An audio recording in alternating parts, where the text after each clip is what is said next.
तुमच्या देखील किचनमध्ये झुरळ तुम्हाला त्रास देत आहे, वाळवी तुमच्या घरातील फर्निचर खराब करते, ढेकूळ तुम्हाला रात्रीचे झोपून देत नाहीयेत, डोंट वरी. तुमच्या घराभोवताली हेल्थी एन्व्हायरमेंट ठेवण्यासाठी A1 star pest control expert तुमची मदत करेल. आजच इन्स्पेक्शन किंवा सजेशनसाठी आम्हाला कॉल करा. A1 star pest control services. नमस्कार, मी प्रणाली भोसले. माझे कोकणच्या प्राईम टाइम बुलेटिनमध्ये आपल्या सर्वांचं मनपूर्वक स्वागत करते. बुलेटिनला सुरुवात करण्याआधी पाहूयात हेडलाईन्स. रामदास कदमांच्या भावाची दादागिरी, अरुण उर्फ अण्णा कदमांची पत्रकाराला मारहाण. प्रशांत कदम यांच्या प्रचारार्थ अमोल कोल्हेंची जाहीर सभा, मी महाविकास आघाडीशी गद्दारी करणार नाही तर गद्दारांना त्यांची जागा दाखवणार, प्रशांत यादव यांचा गद्दारांना इशारा. रत्नागिरी येथे रिक्षा आणि ट्रकचा भीषण अपघातात रिक्षाचं मोठं नुकसान. आणि कोकणात अनेक ठिकाणी त्रिपुरी पौर्णिमा साजरी, त्रिपुरी पौर्णिमेनिमित्त साजरा करण्यात आला दीपोत्सव. पाहुयात सविस्तर वृत्त. रत्नागिरी जिल्ह्यातल्या खेडमधील जामगे या शिवसेना नेते आणि माजी मंत्री रामदास कदम तसेच विद्यमान आमदार आणि महायुतीचे उमेदवार योगेश कदम यांच्या गावात अक्षरशः राडा झाल्याचं पाहायला मिळालं. जिल्हा परिषदेचे माजी सभापती आणि रामदास कदम यांचे लहान भाऊ तसेच विद्यमान आमदार आणि शिवसेना शिंदे पक्षाचे महायुतीचे उमेदवार योगेश कदम यांचे चुलते अरुण उर्फ अण्णा कदम तसेच शैलेश कदम हे त्यांच्या विरोधातील पक्षाचे म्हणजेच शिवसेना उद्धव बाळासाहेब ठाकरे पक्षाचे महाविकास आघाडीचे उमेदवार संजय कदम यांचे गावात ठिकठिकाणी लागलेले स्टिकर फाडत होते, जोरजोरात आरडाओरडा करत होते. त्यावेळी स्थानिक पत्रकार सागर कदम त्या ठिकाणी उपस्थित होते. त्यांनी या घटनेचे चित्रीकरण आपल्या मोबाईलमध्ये केले. त्याचा राग धरून अरुण उर्फ अण्णा कदम यांनी शिवीगाळ करत सागर कदम यांना मारहाण केली आहे. तसेच त्यांचा मोबाईल देखील हिसकावून घेत त्यातील व्हिडिओ डिलीट करून तो पुन्हा दिला. या संदर्भात सागर कदम यांनी खेड पोलीस ठाण्यात तक्रार दिली असून जिल्हा परिषदेचे माजी सभापती अरुण उर्फ अण्णा कदम आणि शैलेश कदम, मोहन कदम तसेच अन्य व्यक्तींवर अदखलपात्र गुन्हा दाखल करण्यात आलाय. ही घटना 3 दिवसांपूर्वी म्हणजेच 12 नोव्हेंबर रोजी रामदास कदम यांचे गाव असलेल्या जामगे गावात घडली आहे. 12 नोव्हेंबरला उद्योजक सदानंद उर्फ आप्पा कदम हे त्यांच्या जामगे गावी सुर्वे यांच्या घरी मयत झालं होतं. त्यांचं सांत्वन करण्यासाठी आणि आपल्या गावदेवीचं दर्शन घेण्यासाठी गेले होते. माझं देखील गाव जामगेच, त्यामुळे मी त्यांच्यासोबत होतो. गावदेवीचं दर्शन झालं, गाठीभेटी झाल्या. त्यानंतर आम्ही तिथून निघत होतो. तेवढ्यात रामदास कदमांचे भाऊ चंद्रकांत उर्फ अण्णा कदम, त्यांचे पुतणे शैलेश कदम, मोहन कदम आणि त्यांच्यासोबत अजून बरीच माणसं होती. ते हातात काट्या घेऊन, घराचे कौल घेऊन शिवसेना उद्धव बाळासाहेब ठाकरे पक्षाचे जे उमेदवार आहेत संजय कदम यांचे लावलेले स्टिकर फाडत होते, शिवीगाळ करत होते. मी पत्रकार म्हणून ह्या सगळ्या गोष्टी माझ्या मोबाईलमध्ये रेकॉर्ड करत होतो. मी रेकॉर्ड करतोय हे बघून चंद्रकांत अण्णा माझ्याजवळ आले, मला शिवीगाळ केली. त्यांनी मला मारहाण केली, माझ्या कानाखाली मारली आणि माझ्या हातातला मोबाईल हिसकावून घेतला. या सगळ्याची मी पोलीस स्टेशनमध्ये तक्रार केलेली आहे. या गोष्टीला झाले 4 दिवस. त्यांनी माझा मोबाईल घेतला होता, त्या मोबाईलमधले सगळे व्हिडिओ डिलीट करून टाकले आणि मला त्यांनी मोबाईल परत दिला. पण आता माझ्या घरच्यांना प्रेशराईज केलं जातं आहे. माझ्या वडिलांना सांगितलं जातं आहे की तू जाऊन रामदास कदमांची माफी माग. हा काय प्रकार आहे? चंद्रकांत कदमांनी माझ्या कानाखाली मारली, पण सांगितलं जातं आहे माझ्या वडिलांना की तू जाऊन रामदास कदमांची माफी माग. हे अतिशय चुकीचं आहे. मला त्यांनी मोबाईल दिला, व्हिडिओ डिलीट मारल्या, पण त्यातल्या आता मी व्हिडिओ आहेत त्या रिकवर केलेल्या आहेत. माझ्याकडे असणारे व्हिडिओ मी त्यांचा कधी गैरवापर केला नाही. मी स्वतः पत्रकार असून माझ्या चॅनलला बातमी स्वरूपात किंवा चॅनलवरती मी कधी प्रसिद्ध केल्या नव्हत्या, परंतु आता ती वेळ आलेली आहे. माझ्यावर आलं होतं इथवर ठीक होतं, पण आता माझ्या घरच्यांना, माझ्या कुटुंबाला त्रास दिला जातो आहे, त्यांना प्रेशराईज केलं जातं आहे. त्यामुळे मी आता ह्या व्हिडिओ आहेत त्यांचं जे खरंपण आहे ते मी प्रसिद्ध करतो आहे. या गोष्टीला 4 दिवस झाले. मी 4 दिवस झाले माझ्या गावी गेलो नाही, कारण मला धमकी देण्यात आली होती, जर तू गावी आलास तर तुझे हातपाय तोडून टाकेल. मी या संदर्भात पोलीस स्टेशनमध्ये पण त्यानुसार तक्रार केलेली आहे. माझ्या घरच्यांना जर काय झालं, कोणत्याही प्रकारचा त्रास झाला, काही बरं वाईट झालं, तर या सगळ्याला जबाबदार चंद्रकांत उर्फ अण्णा कदम, शैलेश कदम आणि मोहन कदम असतील. रत्नागिरी जिल्ह्यातल्या महाविकास आघाडीचे चिपळूण संगमेश्वर विधानसभा मतदारसंघातील उमेदवार प्रशांत यादव यांच्या प्रचारासाठी राष्ट्रवादी काँग्रेस पार्टी शरदचंद्र पवार पक्षाचे खासदार डॉक्टर अमोल कोल्हे चिपळूणमध्ये आले होते. यावेळी अमोल कोल्हेंनी चिपळूण नगर परिषदेच्या विदा सावरकर मैदानावर जाहीर सभा घेतली. यावेळी मोठ्या संख्येनं जनसमुदाय पाहायला मिळाला. खासदार डॉक्टर अमोल कोल्हे यांनी उपस्थितांना संबोधित केलं आणि गद्दारांवर सडकून टीका केली आहे. यावेळी प्रशांत यादव नक्कीच निवडून येणार असा विश्वास अमोल कोल्हे यांनी व्यक्त केला आहे. कोकणात काय करायचंय हे तुम्हाला सगळ्यांना माहिती आहे, पण विशेषतः चिपळूण संगमेश्वर मतदारसंघात येणं याला एक स्वतः मी काय म्हणतो एक भावनिक किनार आहे. आणि भावनिक किनार काय तर मला आठवतं 2019 मध्ये याच मतदारसंघामध्ये शिवस्वराज्य यात्रा आली होती आणि याच मतदारसंघामध्ये शिवस्वराज्य यात्रा आल्यानंतर निवडणुकीच्या रिंगणात उभं राहायला ज्यांची पाय धरायची हिम्मत नव्हती, चिपळुणात इथं चौकात भगवा नाचवला होता आणि त्यानंतर काही लोकांना आधार चढला होता. पण चिपळुणात इथं भगवा नाचवल्यानंतर, इथं भगवा झेंडा नाचवल्यानंतर ज्या आदरणीय शरदचंद्रजी पवार साहेबांच्या नावावर मतं मागितली, त्या आदरणीय पवार साहेबांचं बोट सोडून केवळ स्वार्थासाठी कोणी गद्दारी केली असेल तर चिपळूणच्या चौकात नाचवलेला हाच भगवा या गद्दार प्रवृत्तीच्या छाताडावर गाडण्यासाठी आता चिपळूणमध्ये परत येणं हे गरजेचं आहे. आणि म्हणूनच प्रशांत दादा एकच तुम्हाला सांगतो, आमदार तर तुम्ही होणारच आहात, पण तुम्ही आमदार झाल्यानंतर तुमच्याकडून भावे सरांनी जे पहिलं काम सांगितलं ते पहिलं काम मात्र एक करा, कसब्याच्या सरदेसायांच्या वाड्याचं केवळ राष्ट्रीय स्मारक नाही तर तिथे अशी दिमाखदार शंभू सृष्टी तयार करा, असं स्मारक उभं करा की या मातीत पुन्हा गद्दारी करण्याची कुणाची हिम्मत होणार नाही. महाराष्ट्रात आता महाविकास आघाडीचे सरकार येणार असून मुख्यमंत्री देखील महाविकास आघाडीचाच असणार, म्हणून आता देवेंद्र फडणवीस मुख्यमंत्री पदाच्या रेसमध्ये नाहीत असं म्हणत खासदार डॉक्टर अमोल कोल्हे यांनी देवेंद्र फडणवीस यांच्या विधानाचं समर्थन करत त्यांच्यावर जोरदार टीका केली आहे. की माननीय मुख्यमंत्री, उपमुख्यमंत्री, माजी मुख्यमंत्री, आता अर्धे उपमुख्यमंत्री देवेंद्रजी फडणवीस यांनी काल परवा काहीतरी एक विधान केलं, पत्रकार बांधवांना माहित असेल. माननीय देवेंद्रजींसारखा नेता, हा जाऊ द्या खरं बोलले असतील, ते जे काय खरं बोलले ते हे बोलले की माननीय देवेंद्रजी फडणवीस यांचं विधान आहे ते मुख्यमंत्री पदाच्या रेसमध्ये नाहीत. 100% खरंय, 100% खरंय. माननीय मुख्यमंत्री पदाच्या रेसमध्ये माननीय देवेंद्रजी फडणवीस नाहीत. अहो, कारण त्या रेसमध्ये यायला आधी सरकार तुमचं यावं लागतं. सरकारच महाविकास आघाडीचं येणार आहे याची कबुली देवेंद्रजी फडणवीस यांनी दिली. बघा, महाराष्ट्रातली जनता, आपण कायम असं म्हणतो महाराष्ट्रात भल्या भल्यांचा माज उतरवून मिळतो.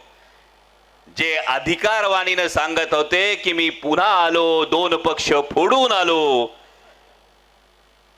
2 पक्ष फोडून पुन्हा येऊन अर्ध्या खुर्चीवर समाधान मानणाऱ्या देवेंद्रजींवर वेळ काय आणली महाराष्ट्राने वेळ आणली. त्यांनी कबुली द्यायची की आमचं काय सरकार येत नाही, त्यामुळे मी काय मुख्यमंत्री पदाच्या खुर्चीत नाही.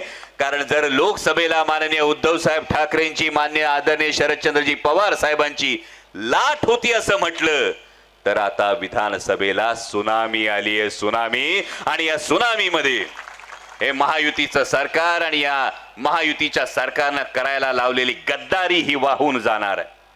तर महाविकास आघाडीचे चिपळूण संगमेश्वर विधानसभा मतदारसंघातील उमेदवार प्रशांत यादव यांच्या प्रचारासाठी राष्ट्रवादी काँग्रेस पार्टी शरदचंद्र पवार पक्षाचे खासदार डॉक्टर अमोल कोल्हे चिपळूणमध्ये आले होते.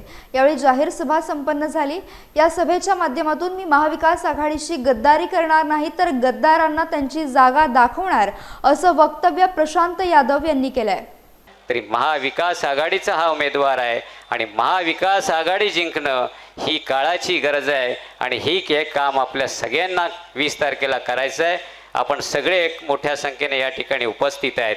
मगाशी माझ्या एका मित्राने सांगितलं की साहेब एक गोष्ट सांगा. मी त्यांना सांगितलं, मी म्हटलं काय सांगू, तर त्यांना सांगा पुढच्या 5 वर्षामध्ये आम्ही खोके घेणार नाही. अहो पवार साहेबांनी डोक्यावर हात ठेवला, अमोलजी कोल्हे साहेब आले, खोक्यांची काय गणती करता. आज जे माझ्याकडे आहे ते भरपूर आहे आणि जी संपत्ती पवार साहेबांनी डोक्यावर हात ठेवून ठेवले त्याचं मोल कशात होणार नाही. त्यामुळे याबाबत आपण चिंता करू नका. आपल्याशी आणि महाविकास आघाड्याशी प्रामाणिकपणे राहील.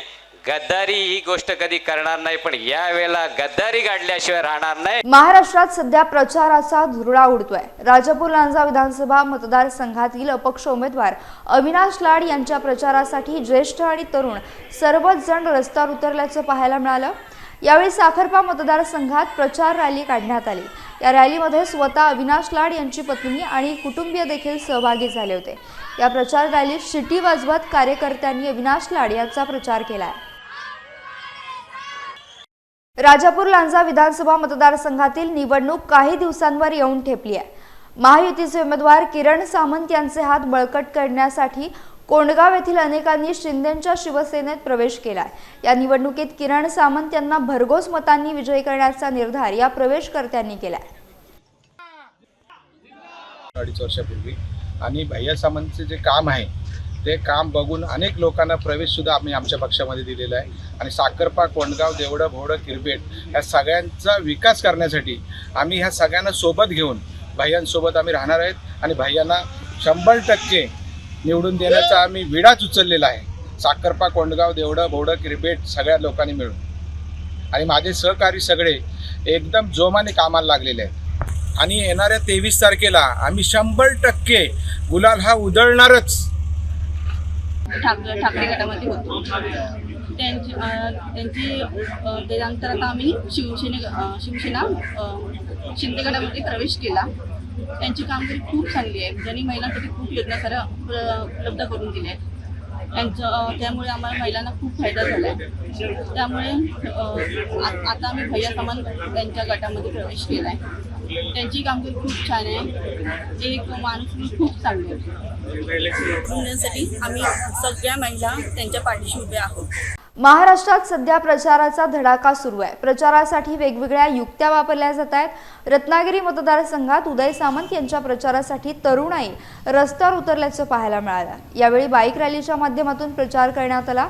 या रॅलीमध्ये स्वतः उदय सामंत हे देखील सहभागी झाले होते. रत्नागिरी शहरातील माळनाका या ठिकाणी या रॅलीची सांगता करण्यात आली. माझ्या तालुक्यामध्ये, माझ्या रत्नागिरीमध्ये एक तरी आपण उद्योजक पाठवावा, एक तरी उद्योग आपण निर्माण करावा, कुणी माझं ऐकलं नाही. परंतु नियतीच्या मनात होतं की तुमच्या सगळ्यांच्या सहकार्यानं उदय सामंत उद्योगमंत्री व्हावा. मी उद्योगमंत्री झालो आणि आज माझ्या तरुणाईला सांगताना मला मनापासूनचा आनंद आहे की 2 वर्षानंतर आता तुम्हाला नोकरीला पुण्या मुंबईला जायची आवश्यकता नाही. 20,000 कोटी रुपयाचा तरुणांना आणि तरुणींना नोकऱ्या देणारा देशातला पहिला सेमीकंडक्टरचा प्रोजेक्ट जर कुठे होत असेल तर तो या रत्नागिरीच्या चंपक मैदानामध्ये होतोय. यासह बुलेटिन मध्ये वेळ झाली एका छोट्याशा विश्रांतीची. तुम्ही कुठेही जाऊ नका, पाहत रहा फक्त माझे कोकण.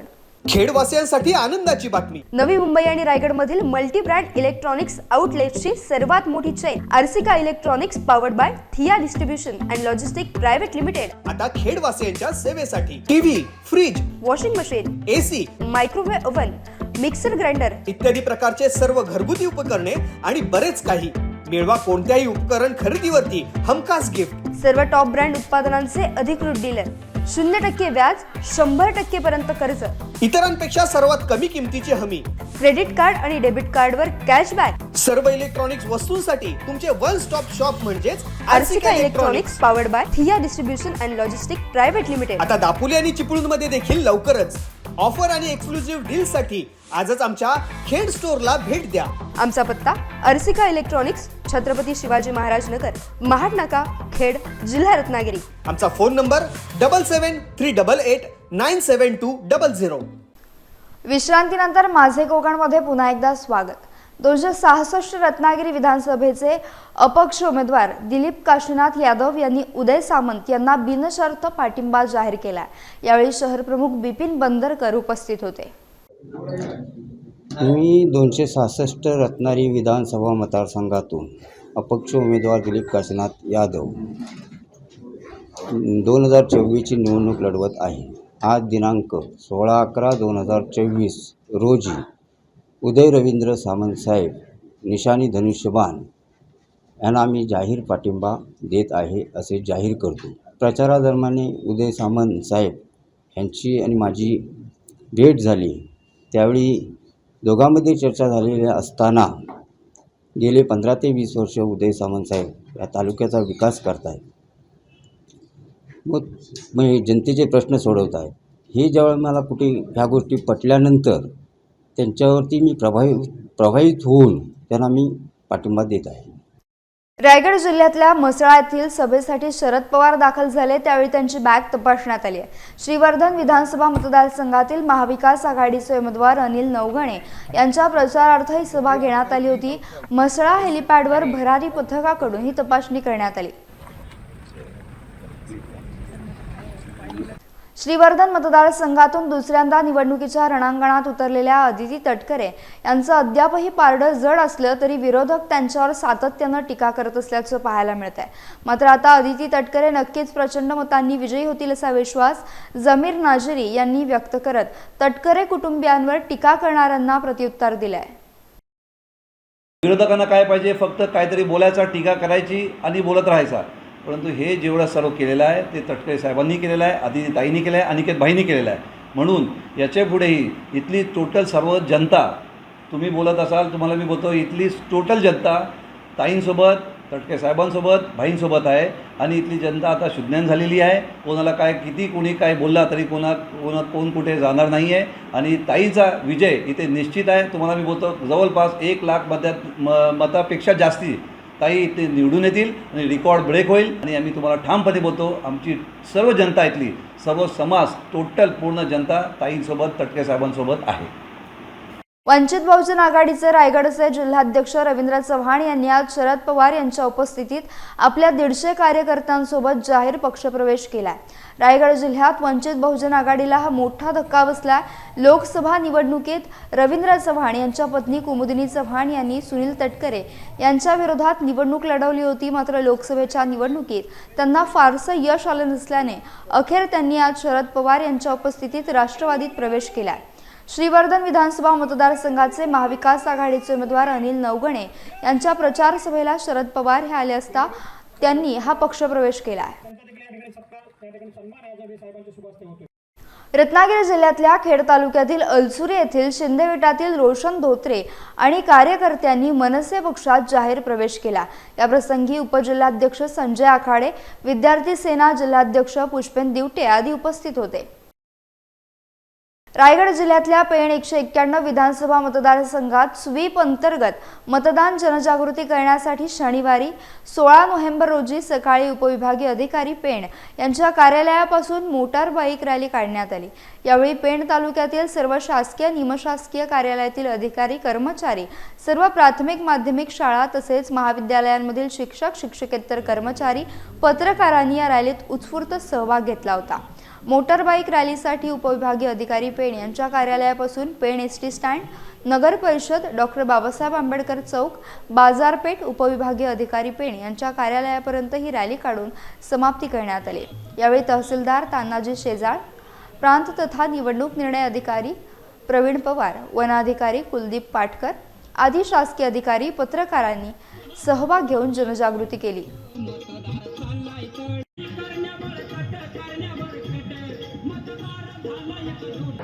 मतदारांमध्ये जनजागृती व्हावी याकरता आज रॅलीचं आयोजन करण्यात आलेलं आहे पेण शहरामध्ये। ही रॅली आपल्या प्रांत ऑफिस पासून सुरुवात होऊन नगरपालिका, चावडी नाका ते शिवाजी महाराज चौक, शिवाजी महाराज चौकातून महावीर मार्गे परत या ठिकाणी होणार आहे। या ठिकाणी सर्व कर्मचारी व सर्व जे रॅलीमध्ये सहभागी पत्रकार बांधव वगैरे जे आहेत त्या सर्वांना शपथ दिली जाईल आणि या ठिकाणी रॅलीचा समारोप करणार आहोत. रत्नागिरीतील JK फाईल्स ते साळवी स्टॉपच्या दरम्यान रिक्षा आणि ट्रक यांच्यात भीषण अपघात झाला असून यात रिक्षाचं मोठं नुकसान झालंय.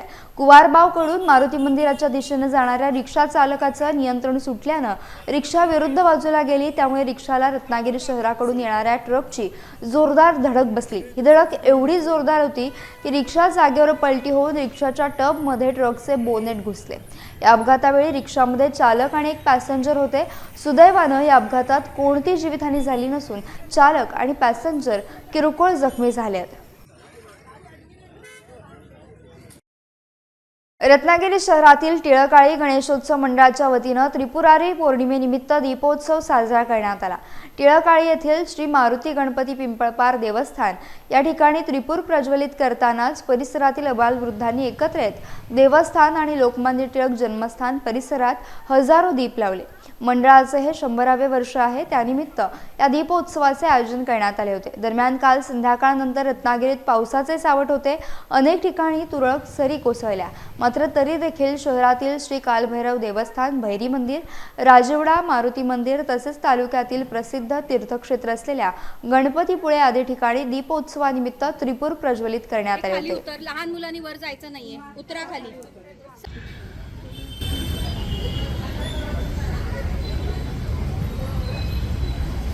रायगड जिल्ह्यातल्या अलिबाग तालुक्यातील चौल येथील श्री रामेश्वर मंदिरात त्रिपुरी पौर्णिमेनिमित्त दीपोत्सव साजरा करण्यात आला.